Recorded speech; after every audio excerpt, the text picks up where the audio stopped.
Hola, ¿qué tal amigos? ¿Cómo están? Sean bienvenidos a Pamboleros, el fútbol desde todos los ángulos. Mi nombre es Juan Romero y aquí estamos con un invitado de superlujo, ya que nos acompaña el día de hoy uno de los más grandes periodistas deportivos que ha arrojado nuestro país, y me refiero nada más y nada menos que a Nacho el Fantasma Suárez, al cual le agradecemos enormemente de verdad que nos haya aceptado la invitación para hablar un poquito de su trayectoria y de fútbol con nosotros, y al cual le damos la más cordial bienvenida. Nacho, ¿cómo te va? Muy buenos días. ¿Qué tal, Juan? ¿Cuánto te debo de qué te tomas por esa presentación? Diana, Hombre. Pepe, Fer, qué gusto saludarlos y a la orden. Hombre, qué gusto que nos acompañes. Mi querido, déjenme saludar antes también a mi querida Diana Villalba. Diana, ¿cómo te va? Muy buenos días. Muy buenos días, estoy muy emocionada por esta entrevista porque sé que tenemos mucho que aprender todavía y pues nada, todo lo mejor. Fernando Rodríguez, ¿cómo te va? Muy buenos días. Buenos días, Juan. Por supuesto, saludar al buen Iván, a Diana y por supuesto a Nacho, que es un gustazo que se haya tomado el tiempo para estar aquí con nosotros, por supuesto, en este bonito lunes. Iván Ruiz, de igual forma, ¿cómo te va? Muy buenos días. Hola, ¿qué tal, Juanito, Diana, Fer y por supuesto al fantasma que sin duda es obligatorio leer siempre sus columnas todos los días, porque si uno quiere enterarse de buen periodismo deportivo, periodismo de investigación, creo que es importante y fundamental para todos los que estamos en este medio. Totalmente de acuerdo. Y pues me gustaría comenzar preguntándole al buen Nacho, bueno, justamente cómo se da su incursión en esto de los medios de comunicación, si esto era lo que realmente te querías dedicar, Nacho, porque hay ocasiones en donde la vida es la que nos va arrojando, ¿no? Ciertamente hacia estos caminos que a lo mejor no lo teníamos contemplado en una primera instancia, pero acá andamos ya en el camino, justamente. Entonces, me gustaría preguntarte, ¿cómo es que se da tu incursión justamente en los medios de comunicación, Nacho? Pues mira, la entrada a los medios de comunicación fue un tanto fortuito. Yo en los tiempos que estaba en la prepa, pues soñaba, como yo creo, como muchos, en jugar profesional. De hecho, pues bueno, pues a ver, jugué en reservas del Toluca, de donde soy, de ahí me fui al Zacatepec, también en reserva profesional. No había como ahora que era sub-23, sub-18, sub-15, ¿no? En aquellos tiempos históricos, cuando todavía había dinosaurios, pues había reserva profesional y a lo mejor un equipo piloto, y para de contar era todo lo que había. Las fuerzas básicas existían en uno o dos equipos, y para contar y a la par con persiguiendo estos sueños, que primero fue Toluca, luego fue Zacatepec y luego finalmente Monterrey. A la par de eso, bueno, pues tenía que elegir una carrera, ¿no? Porque el fútbol ni antes ni a hoy es para siempre, es una carrera donde además de aptitudes, sueños y ganas, se tiene que conjugar muchas cosas, y tenía que estudiar una carrera, ¿no? Los padres siempre te dicen, o la escuela o el trabajo, o dejas una cosa o dejas la otra, pero la escuela era fundamental, y a la par la carrera que elegí era la carrera de Derecho, junto Ok. con esto estudié la carrera de Derecho, la terminé y supe que eso de litigar no era lo mío. No sabía cobrar. Eso de defender las causas nobles no te deja mucho dinero, te deja muchos problemas, y de manera casual, cuando yo estaba dedicado no a litigar, sino trabajaba en una empresa en el área de departamento de crédito y cobranza, fungiendo con lo que había estudiado. Vino la oportunidad de manera casual con un amigo que ni le gustaban los deportes, que estudió conmigo en la prepa, que se tomaba hasta el agua de las macetas, pero que ya era productor de un programa de deportes en la televisión, a la televisora local.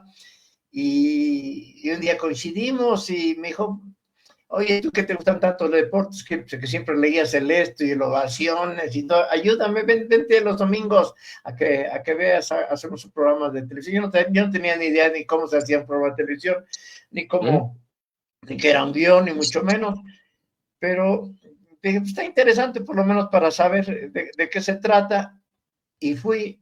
y vi cómo se hacía, le faltaron dos de los redactores que estaban demasiado crudos, y entonces dijo, ayúdame a redactar notas. No sabía ni cómo redactar notas, ahí supe que había 4 renglones de 45 golpes, y eso te daba 10 minutos, 10 segundos en televisión, y supe cómo se redactaba ahí a marchas forzadas, lo que era un guión de un script de televisión, y dije, ay, esto me gusta.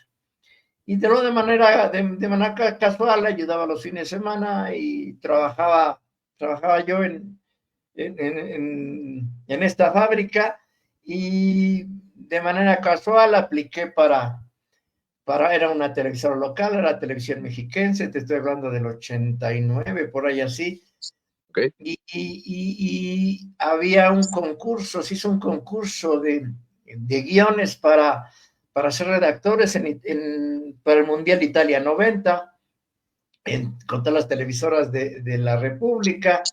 Y pues yo creo que no sé si los otros eran muy malos, o yo no era tan burro. El chiste es que quedé entre los 3, y entonces había que irse a México a aprender a redactar, a escribir, y de ganar, no me acuerdo si ganaba, yo ganaba bastante bien al frente de la dirección de crédito de cobranza. Creo que ganaba como 5,000 pesos, que para el tiempo era muy buena lana, y de repente dije, bueno, pero voy a probar un año a ver qué sale, y creo que me fui a ganar 2,000 pesos, una cosa así, y trabajaba entonces en el Heraldo, y luego en el un ratito, y lo combinaba con... Acá el chiste de que ese concurso que nos habían puesto para el Mundial de Italia 90, se quedó inconcluso porque le quitaron los derechos, y Imevisión no pagó los derechos del Mundial, y un lío allá con Televisa. Entonces pues se fue un equipo muy compacto a Imevisión a la Mundial, porque no tenían los derechos.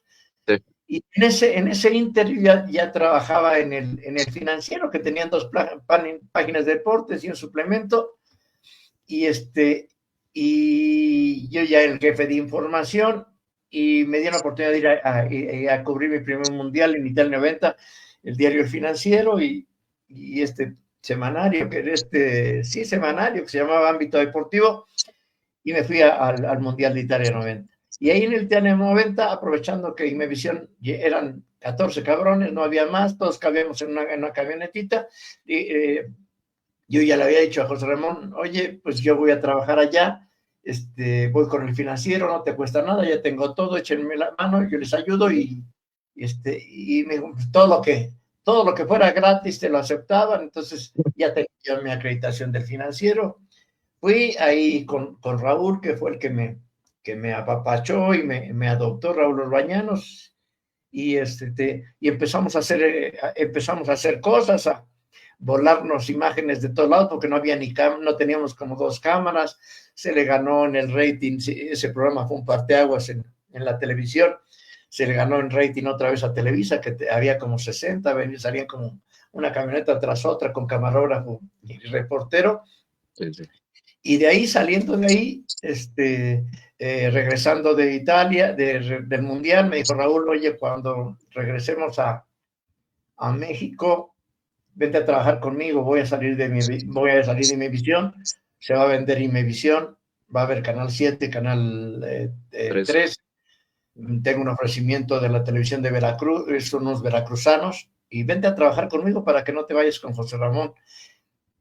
Y dile que no, y llegué, y a final de cuentas sí se vendió Televisión Azteca, pero no fue a esta gente de Veracruz que pensaba Raúl, y Raúl terminó sí renunciando a Imevisión, se fue a Cablevisión, y yo odiaba Televisa, y mira, llegamos a Cablevisión con Raúl, y de ahí empezó esta magnífica aventura que lleva ya muchos años. De acuerdo, Diana. Sí, bueno, y también preguntarte, ahorita que hablábamos de tus inicios y todo esto, ¿por qué el fantasma? ¿Tú lo decidiste, te lo impusieron? ¿Cómo fue que comenzó el apodo? Pues también fue producto de la casualidad. Justo cuando ya regresé con Raúl,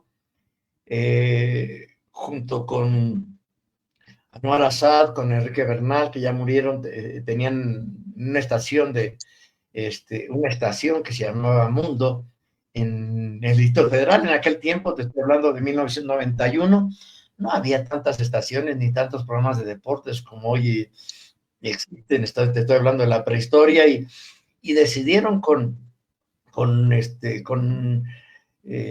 Anuar y con Enrique Bernal lanzar la primera cadena completamente de deportes de 24 horas, que se llamaba Frecuencia Deportiva, y se lanzó en ese proyecto, y ahí empezaron pues muchísimos, había que cubrir 24 horas de deporte, lo que ahora después se fue Estadio W, que sí se potencializó y todo el rollo, y en ese programa que había de 2 a 3 de la tarde, o de 2 a 4 de la tarde, ya no me acuerdo qué horario era. Raúl me dio chance de que, dice, oye, pues te voy a dar 2 minutos todos los días para que hagas una nota, un reportajito de lo que tú quieras, en ese programa de 2 minutos de lunes a viernes. Y entonces un día pues hablaba de fútbol, otro día hasta de americano, de lo que estaba más o menos de moda, y el viernes que era más de chorcha. Había en aquel tiempo, había discos. Nosotros en Atlacomulco vendíamos, teníamos una discoteca de esos que se venden discos, no esos de antro, sino donde vendías acetatos de 45, de 33, y había unos comediantes que eran albureros, pero que sacaban historias con base a canciones, y así construían con canciones, y dije, pues mira, este concepto lo voy a adaptar para dar notas deportivas. Y entonces dije, va a sonar divertido, va a sonar chusco, pero el día que yo haga cosas serias, porque quería hacer cosas serias, no me van a tomar en cuenta. Y entonces se me ocurrió a mí diseñar un personaje que contara una historia, lo más importante de la semana, porque iba a ser un día a la semana, de una manera divertida, sí, editorializando quizá con sarcasmo a través de la música, una historia. Y entonces dije, pues para que no sepan qué es Ignacio Suárez, porque si quiero ser un periodista serio, de investigación, no de investigación, porque en aquel momento no se manejaba ni esa madre, sino un periodista para hacer reportajes de denuncia. Dije, pues mejor que me doblen la voz, de por sí la voz la tenía chillona, la tenía muy nasal. Dije, pues que de todos modos truquen la voz y que sea el reportero fantasma para que se haga algo así como incógnito. Entonces empezó, hoy señor, hoy les voy a contar la triste historia de lo que sucedió con Maradona. Después del partido ante el Nápoles contra el Bari, los doctores citaron a Maradona. Fue sometido al antidoping. Al salir del antidoping, los doctores salieron diciendo, y entró la canción, Coco Loco, Coco Loco. Maradona tuvo que ir a la Argentina, y en la Argentina su público lo recibió diciendo, el hierberito llegó, traigo, y era algo así casual, y el reportero fantasma pronto volverá a la carga con otra historia increíble. Y en aquel tiempo había, yo creo que el programa de dos en el área, del ingeniero La Madrid y Paco, y este señor de Cuautla muy famoso, y para de contar, yo creo que había 3 programas en la radio en aquel tiempo. Y entonces, en aquel tiempo también los jugadores no eran vedettes, podía uno llegar y salías y entrevistabas uno a uno al que fuera, hablabas con todos, te daban su teléfono, y entonces cuando llegabas a entrevistar a alguien, pues vengo del programa de Rubañanos y de Rafa Puente, te decían, oye, ¿quién es el fantasma? Ay, el pinche, soy yo. Oye, ¿quién es? Entonces, y entonces el fantasma, algo que no quería que pasara, pues se convirtió, y al final de cuentas, pues, todo el mundo me conoce como el fantasma, y Ignacio Suárez pasó a la historia. Claro, Iván. Hola Ignacio, ¿cómo estás? Mira, en este punto que estamos hablando sobre, porque yo me recuerdo perfectamente esas cápsulas en la jugada, sobre todo mucho cuando traías tu capa y te ponían tu sombrero y te ponían hasta el humo atrás. Lo recuerdo perfectamente porque sí, fueron las épocas donde realmente no había mucho que ver, ¿no? Estaba Deporte B a las 6 y luego la jugada era hasta las 2 de la noche. Entonces, prácticamente los únicos noticieros deportivos prácticamente eran ustedes. Entonces, era sí o sí verlos. Ahora que está toda esta libertad de tantos programas, con tantas fuentes de información, tantos medios de comunicación digitales establecidos on-off, ¿tú crees que ha mejorado o ha empeorado el periodismo deportivo con tanta libertad? A pesar de todas las cosas, porque ahora se puede hacer periodismo, o bueno, ahora ya se dice que ya no se tiene que hacer tanto periodismo, se puede hacer un show y aún así se puede informar. ¿Tú piensas que ha mejorado o ha empeorado el periodismo deportivo? Mira, yo no sería de la corriente de que todo tiempo pasado fue mejor. Teníamos en el pasado, era un país diferente, eran circunstancias diferentes y había cosas buenas, pero también había cosas malas, ¿no? Si hoy se dice que los medios de comunicación son muy cerrados, porque sí, realmente todavía siguen siendo cerrados a pesar de las redes sociales, pues en aquel tiempo todavía eran muchísimo más. Si querías trabajar en la televisión, nada más había Televisa y Televisión Azteca a nivel nacional, porque el Canal 11 pues ni pintaba y era extremadamente complicado. Entonces, pues había dos caminos si querías estar ahí, y eso te reducía mucho la posibilidad quizá de hacer un periodismo más abierto, o deja que no sea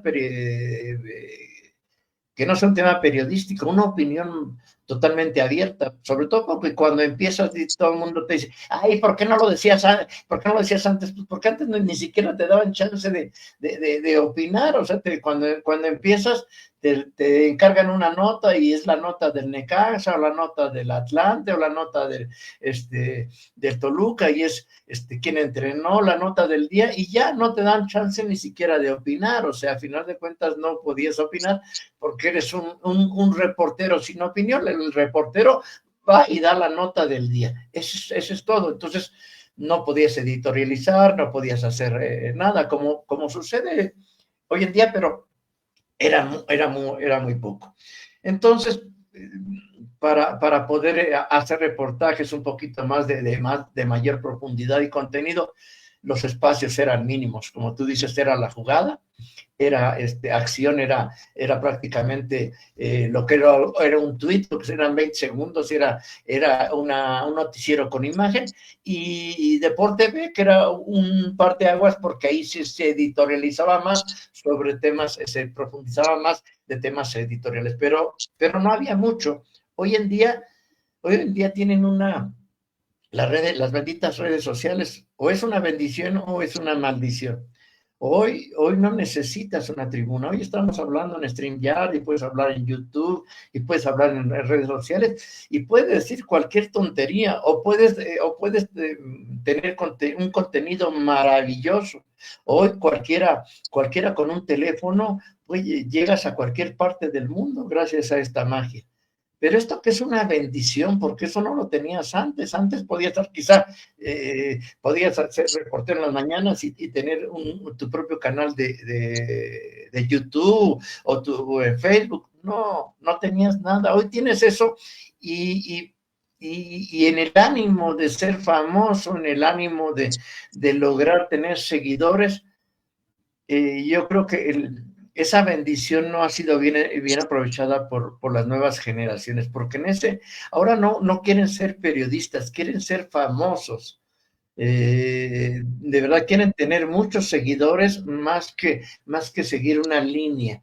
Y a veces en ese sentido, en buscar, y no el que tiene más seguidores va a ser el que tenga mayor credibilidad.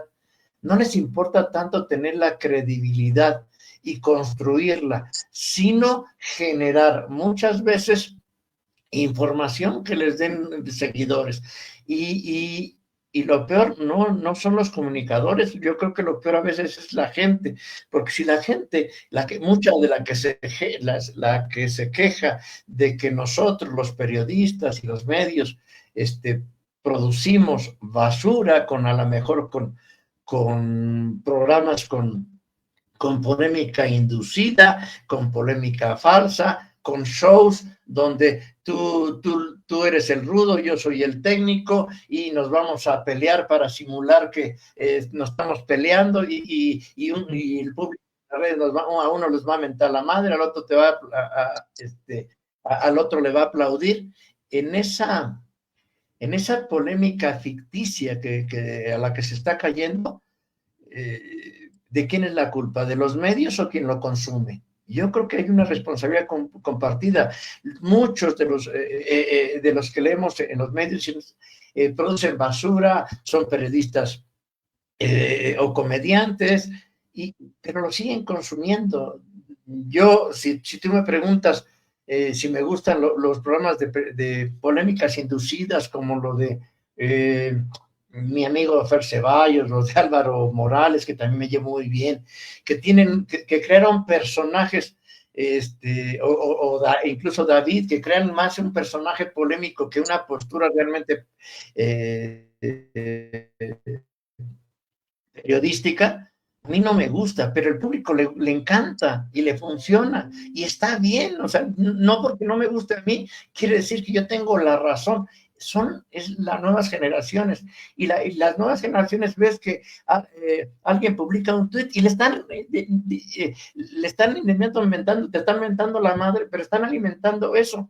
Yo sí veo y eso no me gusta, pues sí, ¿para qué le contesto? Está diciendo una tontería, pero es retroalimentación que sucede en las redes sociales.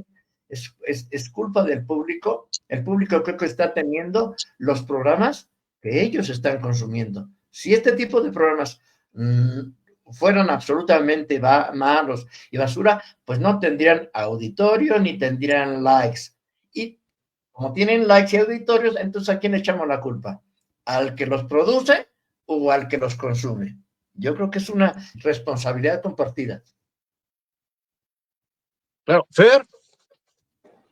Y justo, Fantasma, en esto que mencionas de, bueno, pues al final sí, ¿no? Si no hubiera quien viera estos programas, pues poco se harían, ¿no? Se repetirían en tantas versiones.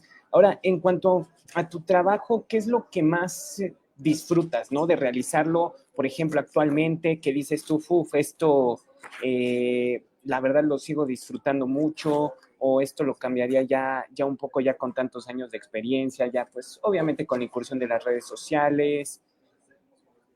Mira, yo creo que lo que más disfruto en estos tiempos, porque ya soy un periodista de más de 6 décadas, sí puedo decir con absoluta seguridad que la independencia editorial comienza con la independencia económica. Gracias a Dios, hoy no vivo del periodismo, no vivo de lo que me pague el Heraldo, lo que me pague La Octava, o lo que me pague Tubium, lo que me pague Fox. Tengo otras actividades junto con mi familia que me permiten tener, digo, no ser millonario, pero sí no depender exclusivamente de un medio. Y eso, cuando no dependes de un medio, vas a tener la oportunidad de, por lo menos, si no decir la verdad, porque nadie tiene la verdad absoluta, sí por lo menos tocar los temas que tú consideras de interés, de mostrar tu propia documentación, de argumentar algo, sin el temor de que el jefe no te los va a publicar, sin temor que digan, ¿sabes qué? No, a este me lo quitas, a este quiero que lo saques. Hoy en día pasa. Gustavo Guzmán, el de Televisión Azteca, Récord le pidió mi cabeza mucho tiempo y me defendió mientras pudo Carlos Ponce. Cuando no pudo, pues ya me dijo, ¿sabes qué? Pues ya hablaron de Azteca y no quieren que publiques eso. Y dije, pues si no publico eso, pues ya dejo de trabajar y renuncié. ¿Por qué? Porque no dependo de un trabajo. Cuando dependes de un trabajo, dije, chin, pues mejor me callo para seguir cobrando. Y lamentablemente en muchos trabajos es así, porque las grandes industrias, cuando incluso hasta los jugadores, cuando hablas bien con ellos, ni siquiera te dicen, no, gracias, o te conceden una entrevista. Ah, cabrón, pero si dices algo de él, puta, casi te mientan la madre en la Twitter y te dicen con quién jugaste, a quién le ganaste. pasa, sí, y en los medios pasa también, pasa mucho, ¿no? Entonces, cuando tienes esa independencia económica, por decirlo, pues tú llegas, yo trato en lo que escribo, sobre todo documentarlo. Mira, digo esto porque tengo esto, aquí, tómalo tú, considéralo y analízalo, pero le estoy dando herramientas o por lo menos trato de sustentar algo de lo que digo. Hoy en día, muchos de los jóvenes que se dedican a esto quieren ser famosos, quieren ser ricos y no va a ser una carrera. Esta es una carrera de constancia más que de velocidad. No porque tengas mucho más seguidores vas a ser el que más credibilidad. A lo mejor tienes un millón de seguidores y de los 4 millones que tienes, 3 millones y medio te escriben, de los 3 millones, de los 4 que tienes, 3 millones te mientan la madre. O sea, realmente no tienes eso. Entonces, pero es un periodismo que a mí me gusta, que me llena, que siento que le juegas un poquito al Sherlock Holmes.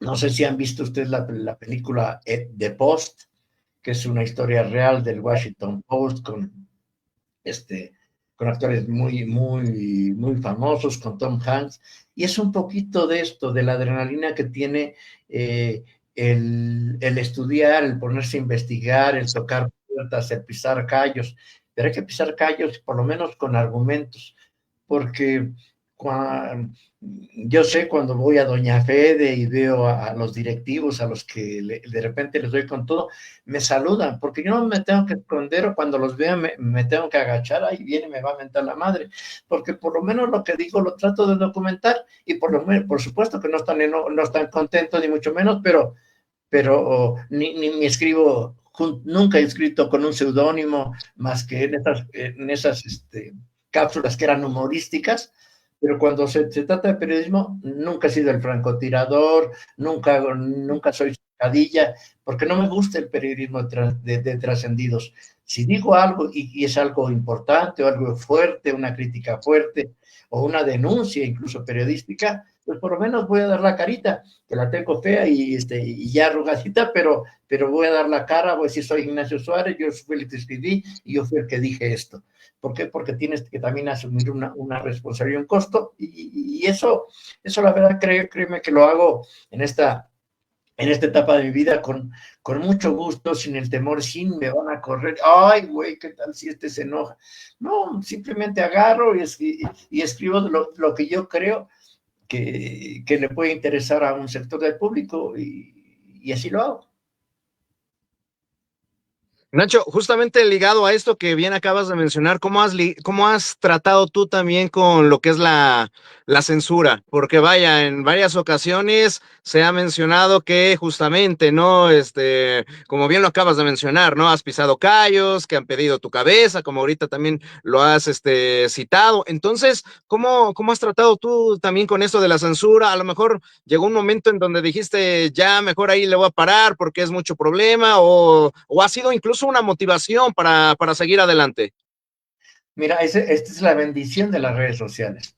Antes te llegaban y te corrían un medio y te decían, no, pues ya no escribes en tal periódico y pedían tu cabeza y te pedían la cabeza en el radio o en la televisión. Hablaba el que te pagaba un comercial en $1 millón, te decía cuánto vale aquel cabrón que le paga 50,000, ¿no? Entonces, pues el dueño fácil de pues este cabrón que me está molestando y tú sígueme dando publicidad. Eso pasaba antes y pasa ahora. El tema es que ahora, si tú no te quieres callar y ya tienes cierto prestigio, ¿cómo callan tus redes sociales? ¿Cómo callan en Twitter? ¿Cómo te callan en Facebook? ¿Cómo te callan en TikTok? Sí, te podrán quitar el trabajo, seguramente van a ver tu cabeza y vas a salir si te vuelves un periodista incómodo de un sistema, de un personaje, sí, seguramente, y van a decir, te voy a demandar por daño moral y te espantan y muchas de estas cosas.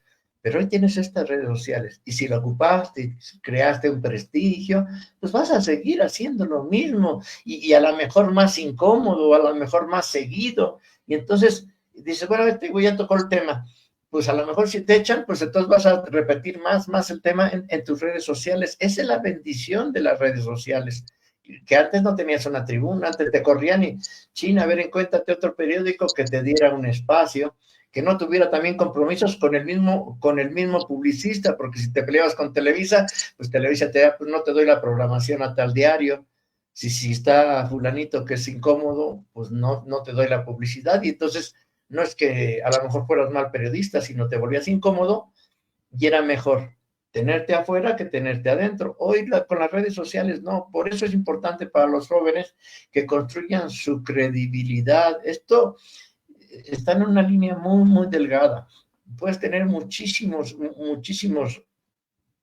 likes y todo, pero tampoco las redes sociales te van a hacer millonario. Esas historias de que, no, hombre, te abro mi canal de YouTube y me voy a hacer millonario. Para que monetices tienes que tener, cada vez hay más y más restricciones, tienes que tener tantas visualizaciones, que se queden tantos minutos, en fin, muchas veces alrededor también de las redes sociales se tejen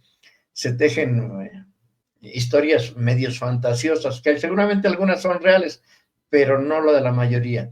Pero por lo menos los que somos periodistas o los que intentamos estar en este oficio, vas a tener una tribuna que nadie te puede callar si tú no te dejas silenciar.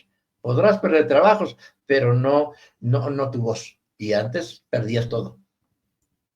Claro, Diana.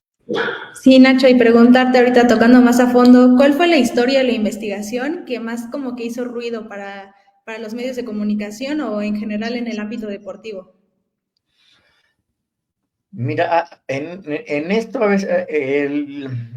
veces dices, híjole, tengo la historia de mi vida. Y luego esa historia que piensas que es la historia de tu vida no tiene la penetración que tú hubieras querido o habías tenido. Y otras que a veces piensas que va a tener menor impacto, tienen mucho. Tengo muchos años en esto y de censura tuve varias, pero de lo que me ha dejado marcado en los últimos tiempos fue un reportaje que hice de abusos sexuales en las fuerzas básicas del Veracruz. ¿Por qué? Porque escribí 6 historias y luego son historias que cuestan muchísimo trabajo porque ocurren todos los días, porque ocurren en América, porque ocurren en Chivas, porque ocurren en Toluca, porque ocurren en todos lados, pero en todos lados se la meten abajo de la alfombra, porque nadie quiere hablar. Y tú por qué no puedes denunciar un tema de acoso sexual o de abuso sexual? Porque el periodista no lo puede hacer si no tiene una prueba, una denuncia. Porque si tú acusas a fulanito, sutanito, por más que la víctima te haya dicho, pero no tienes un testimonio en audio o en video acompañado de una denuncia, al que estás acusando, así sea un sátiro, un pedófilo, te denuncia y entonces el culpable va a ser el periodista porque dijo cosas sin pruebas y te denuncian y entonces sí te pueden demandar hasta de manera penal. Pero cuando estas cosas de vez en cuando ocurren y que la familia apoyó a este chico de Veracruz, al que un ministerio público, un fiscal que tenía la Fiscalía de Atención de Delitos Sexuales, era un pervertido que utilizaba chavitos que soñaban con ser futbolistas para darles alojamiento, para pedirles favores sexuales a cambio de que estuvieran inmiscuidos ahí en fuerzas básicas. Cuando se fue entretejiendo esto, ves cómo se mete el factor político, el policíaco, y decías, algo va a terminar mal. Y veías que ese tema ya con denuncias, con pruebas, veías que no tenía réplicas por otros medios. Y yo no quería que el famoso fuera el fantasma, no, sino que desde diferentes medios se profundizara porque era algo que sucede en todas partes, pero que pocos se atreven a hacer. Hice 6 entregas. La familia yendo de Pachuca, de donde vivían, gastándose mucho dinero, nada más para el traslado, para la gasolina, a audiencias en Veracruz, donde llegaban ahí, ay, que sabes qué, siempre no va a haber audiencia ahora dentro de una semana, y así lo trajeron dando y dando vueltas. La federación no hizo absolutamente nada, no pasó nada, el tema siguió, y el tema, lo que presentaste evidencias, presentaste testimonios, presentaste denuncias, presentaste WhatsApp, y el tipo seguía operando, seguía siendo ministerio público, y no pasaba nada. ¿Qué sucedió? Sucedió lo que se preveía, hubo una tragedia. Unos niños que no soportaron ese abuso sexual, y terminó este ministerio público apuñalado, muerto, y niños, porque son niños a los 20 años, purgando una sentencia por asesinato, 20 años. Están en Veracruz. Entonces ahí, eso te deja marcado, porque dices, hice todo lo que estuvo en mis manos para documentar esto, y que las autoridades, no por mí, porque todos tenemos un sobrino, tenemos un hijo, un sobrinito, el hijo de algún amigo que puede estar expuesto a esto. Y para eso sirven esas historias, para documentarlas y que le pongan atención con quién se juntan sus hijos, con quién no se deben juntar, ponerle más atención, y no pasó nada, todo terminó una tragedia que pudo ser totalmente evitable, no de ese desgraciado que debe estar en el infierno, de eso no apura, pero esos niños de 20 años que cambiaron su vida, que están en un penal 20 años, en algo que se pudo haber evitado. Eso sí te marca y te deja un sinsabor a lo que haces, porque ahí sí marcan la vida para mal de personajes que pudieron haberse evitado. Pero, Iván.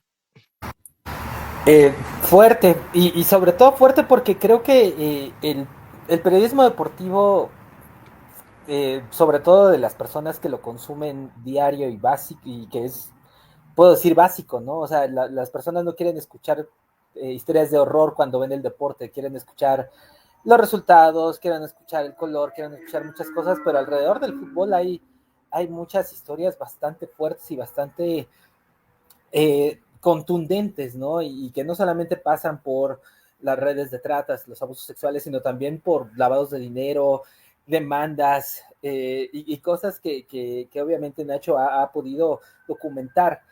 Mi pregunta va basada en ellos, tanto Juanito como Fer y Diana, en algún momento vieron. Yo generalmente siempre voy a defender el periodismo de investigación por sobre todas las cosas, porque tener los pelos de la burra en la mano, a pesar de que creas que puedes aburrir a las personas con tantos términos legales, términos, datos contundentes, a veces a mucha gente como que le aburre. Yo lo vi ahora que cuando a Pumas lo sancionaron por no poder fichar, y que la gente se quedó con lo que dijo el club de que eran términos legales, y me doy cuenta que muchos de mis compañeros nunca se pusieron a ver realmente qué era lo que estaba pasando, y ahí estaba toda la ficha de FIFA, ¿no? ¿Por qué? ¿Cuáles eran los datos? ¿Quién era el nombre del jugador al que le debían? ¿Por qué se le debía? Obviamente, pues es descargar un documento en inglés, traducirlo, empezar a comprender términos legales que solo FIFA tiene, con reglamentos y estatutos que solamente la FIFA luego puede comprender, cuáles son los instrumentos internos que tiene la FIFA. Y entonces te das cuenta que era muy simple, ¿no? Era algo muy simple que obviamente Pumas pudo haber arreglado, pero se hizo más escandaloso porque alguien dijo, oiga, no puede fichar, pero no se ahonda el por qué, solo se ahonda el Pumas no puede fichar y quién sabe hasta cuándo puede fichar. ¿Qué tanto también esto pega mucho en la parte del periodista? Porque cuando uno hace estas investigaciones y pone toda la exposición, y luego lo llegas a redes sociales y de repente llegas cuando, bueno, qué aburrido, ¿sabes qué? Mejor dime por qué no pueden echar agua. Ah, y este fue el culpable. Ah, mira, desgraciado, maldito. O les dicen peores cosas, ¿no? Al pobre chico que ni siquiera tiene nada que ver, ¿no? Simplemente fue un peón más en toda la situación legal. Como periodista luego te puede frustrar esta parte del periodismo, de la investigación, de querer sobreexplicar las cosas a pesar de que la gente lo quiere más digerido.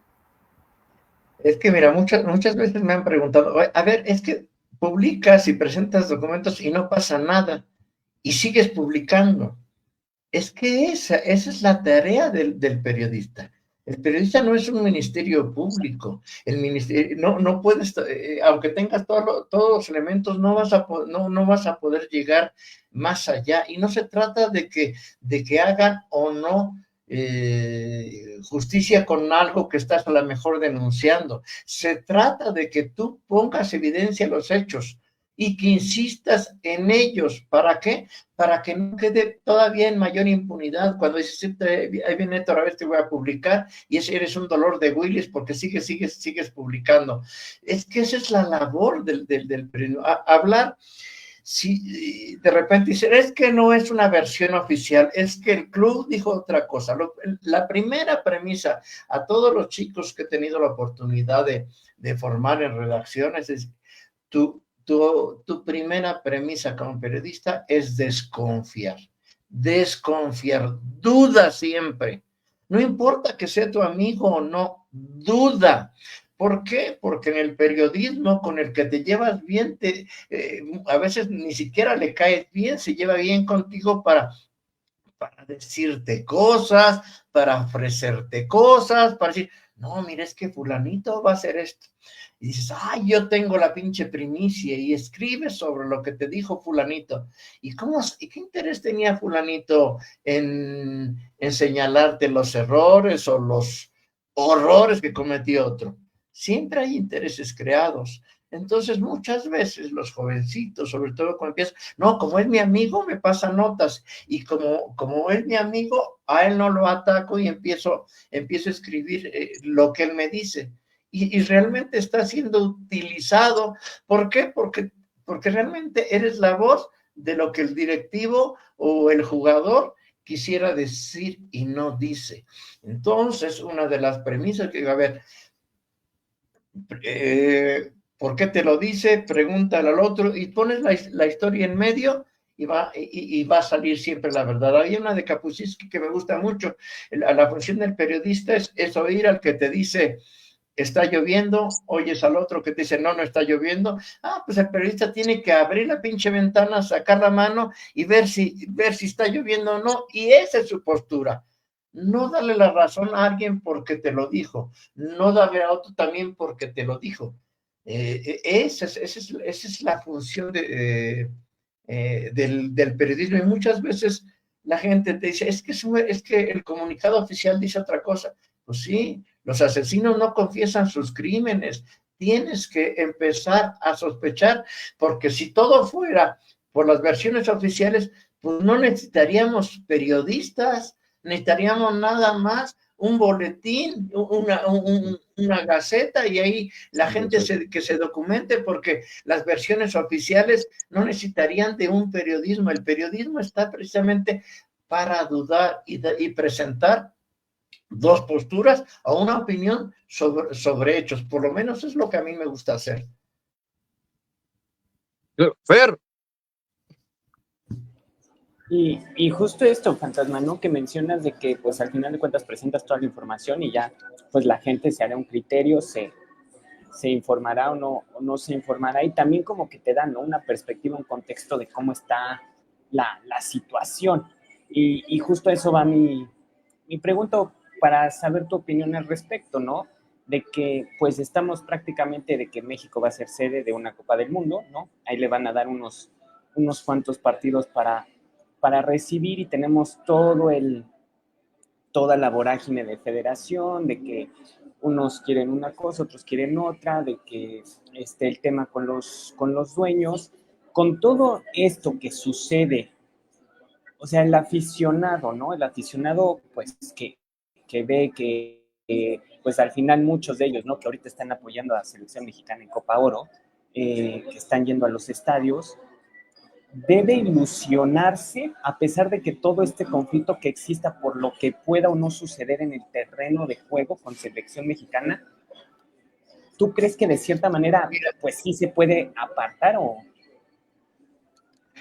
El aficionado, nadie puede decir que tiene la verdad absoluta. El aficionado tiene su propio derecho de ilusionarse o despotricar ¿Por qué? Porque es su postura, su manera de pensar las cosas. Hoy en día, gracias a las redes sociales, el periodismo es a la carta. El periodismo es a la carta. Si tú estás en contra en contra de la América, vas a buscar a periodistas y le vas a creer a periodistas que publiquen más o menos lo mismo que piensas tú. Y al otro güey, el otro güey que le dice, no, el América lo hace bien, tricampeonato, dice, ah, pinche vendido, eres un pendejo, no sirves para nada. ¿Por qué es a la carta? Entonces, eliges la verdad porque es tu verdad. Ah, este güey me cae gordo, este güey de repente habla a favor de la América, este güey es un vendido. Entonces, pues siempre en tu timeline te van a salir güeyes que piensan igual que tú y que opinan más o menos que tú, pero no porque sean muchos quiere decir que sea la verdad. Entonces empezamos a demeritar todo lo que no es como nosotros lo consideremos. Y la verdad no es cuestión de mayoría de votos. La verdad puede tener un voto a favor y puede haber 999 en contra. Si uno tiene la verdad, esa es la verdad, aunque no sea la percepción de la mayoría. Eso pasa en el fútbol. El derecho a ilusionarse lo tiene cada aficionado por la narrativa que consume. Si él cree que esta selección va a ser histórica con Javier Aguirre, pues es su derecho y está bien. Si piensa que va a ser un fracaso, pues está bien. O sea, a final de cuentas, ¿quiénes somos nosotros para decir cómo tienes que pensar o qué música escuchar? No escuches reggaetón porque es una porquería, escucha música clásica que a lo mejor a otros les aburre. Esas son cuestión de perspectivas. Yo creo que tú tienes que poner, el periodista tiene que decir en la balanza. Para mí esto, si te mientan la madre 10,000, pues qué, pues ni modo, pero es generar una opinión. Decir que todo está mal, pues puedes decir que todo está mal, pero a final de cuentas el derecho, el que te va a juzgar o seguir va a ser el aficionado. Y después, pues mucho más decir, ay, yo les dije, como les anticipé, como les dijimos ese día, todo esto. Sí, pero cuando nos equivocamos, nos decimos, ah, ya me acordé que la cagué y que que decíamos que era un burro, ahora es un crack. Sí, nos acordamos de los buenos, de las cosas buenas, pero no de las malas que acertamos. Yo creo que en este nuevo mundo de las redes sociales es tan diverso que hay que permitir que cada quien puede tener tu opinión. En la jungla de Twitter a mí me da risa porque piensan que porque te mientan la madre vas a cambiar de opinión. O dicen, ay, pinche ruco. Bueno, pues sí soy ruco, pues no, ni modo que sea jovencito, tú algún día vas a tener mi edad y te empiezan a descalificar con temas físicos o temas de edad o temas...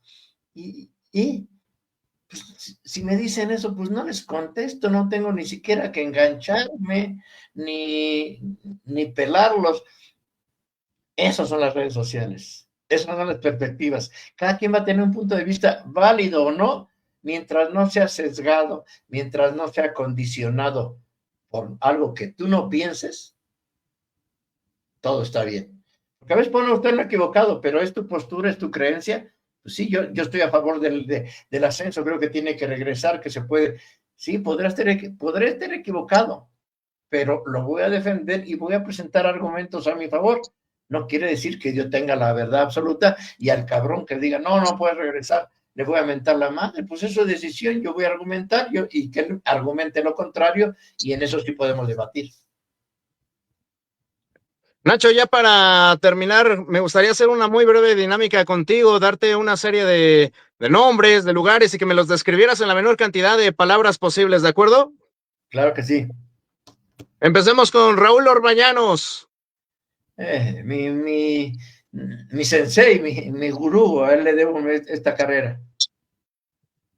Carlos Albert. Un hombre frontal, sin pelos en la lengua, con una convicción enorme. José Ramón Fernández. Partaguas del periodismo. David Faitelson. Veleta. Récord. Un gran esfuerzo fallido. ESPN, Una empresa maravillosa. finalmente Televisa. Una gran escuela con mala reputación. Para terminar, Nacho, ¿qué consejo le darías a los jóvenes que justamente ahorita se empiezan a dedicar a esto? Creo que todo lo que nos has estado comentando a lo largo de esta charla nos ha enriquecido bastante, pero en términos concretos, ¿cuál sería el principal consejo que tú darías? Que esta, como todas las carreras, tienen que seguirse con pasión. Si tú buscas solo fama, si tú buscas dinero, estás en una profesión equivocada. Don Fernando Marcos, que en paz descanse, me dejó una frase en Italia 90 que me decía, mira, todavía no era el fantasma, me dijo, mira, señor Suárez, en esta carrera es una carrera de constancia, no de velocidad. Al principio trabajas mucho, te explotan un chingo y ganas poco. Pero si eres constante, si eres perseverante, después de un tiempo vas a seguir ganando poco, pero tu pasión y la flama de tu pasión va a seguir intacta y vas a seguir luchando por esto. De eso se trata. Este trabajo se trata de esto. La fama y el dinero, pensándolo como un fin a este maravilloso oficio, no es el camino. Nacho el Fantasma Suárez, de verdad, muchísimas gracias por habernos acompañado, por haber charlado unos minutos de tu trayectoria, tus puntos de vista, de verdad, lo agradecemos enormemente y bueno, ojalá en un futuro nos puedas acompañar de nueva cuenta. Muchísimas gracias, Nacho. El día que quieran, saludos Diana, Pepe, Fer, Juan, a la orden. Que estés muy bien. Diana, hasta la próxima. Hasta la próxima, muchas gracias Juan, José Iván, Fercho y en especial al Fantasma Suárez por compartirnos anécdotas, historias que sin duda nos siguen inspirando a los jóvenes. Iván. Bien. No, muchísimas gracias a ti, Juanito, a Diana, a Fer y obviamente al Fantasma. Lo voy a comprometer un poquito. Yo tengo otra versión de por qué los canales de Televisa salieron de Total Play. Y lo sé porque lo viví en carne propia. Así que un día le voy a mandar un mensaje directo porque eso es más complicado de lo que sucedió. Fue una venganza personal, es lo único que puedo decir. Fuertes declaraciones. Ahí espero el DM. Perfecto. Fernando Muchas gracias, Rodríguez. Claro que sí, por supuesto, pues agradecerle al Fantasma que se haya tomado el tiempo de estar aquí con nosotros, de verdad lo apreciamos enormemente, pues esperamos más adelante encontrarnos. Claro que sí. Nacho, de verdad, muchísimas gracias, te mandamos un fuerte abrazo. Cuídense, un abrazo, gracias por el tiempo. Hasta la próxima. Bye. Gracias.